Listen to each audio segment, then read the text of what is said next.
যার তাওহীদ নাই তার ফেব্রুয়ারি কি আবার? যার ভিতরে ঈমান নেই তার কিসের বেনামাজ? যে ঈমান বুঝে না, যে তাওহীদ বুঝে না, তার ফেব্রুয়ারি কি, বড়দিন কি, জিনা কি, ব্যভিচার কি, মদ কি, সুদ কি, মারামারি কি, হত্যা কি, দুর্নীতি কি, তাকে বুঝে তো লাভ নাই। মনে রাখবেন, 14ই ফেব্রুয়ারি থেকে নিষেধ করে লাভ নেই। কারণ 14ই ফেব্রুয়ারি ওই সকল মানুষ যায় যারা তাদের রবকে বোঝেনি। মনে রাখবেন, আমি আজকে রবের সাথে পরিচয় করে দিয়েছি এদের।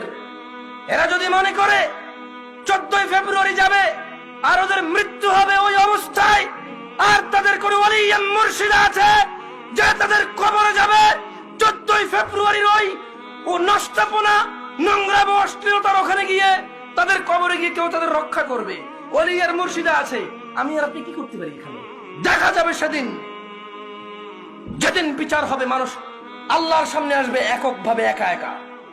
সেই দিন দেখা যাবে ইয়াউমা ইয়াফিরুল মারউ মিন আখিহি, যেদিন মানুষ পলায়ন করবে তার ভাই থেকে, ওয়া উম্মিহি ওয়া আবিহি, তার মা আর তার বাপ থেকে, ওয়া সাহিবাতি ওয়া বানি, তার ছেলে এবং তার সন্তান থেকে।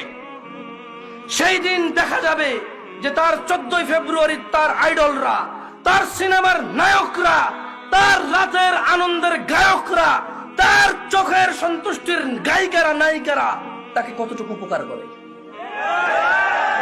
ওকে আমি 14ই ফেব্রুয়ারি থেকে নিষেধ করব না। আরে ওর ঈমানই নেই, ও মুশরিক, ও আল্লাহর সাথে শিরক করে। 14 ফেব্রুয়ারি কি আবার এখানে? কোন মুসলমান যে আল্লাহকে সম্মান করে সে যেতে পারে না সব জায়গায়।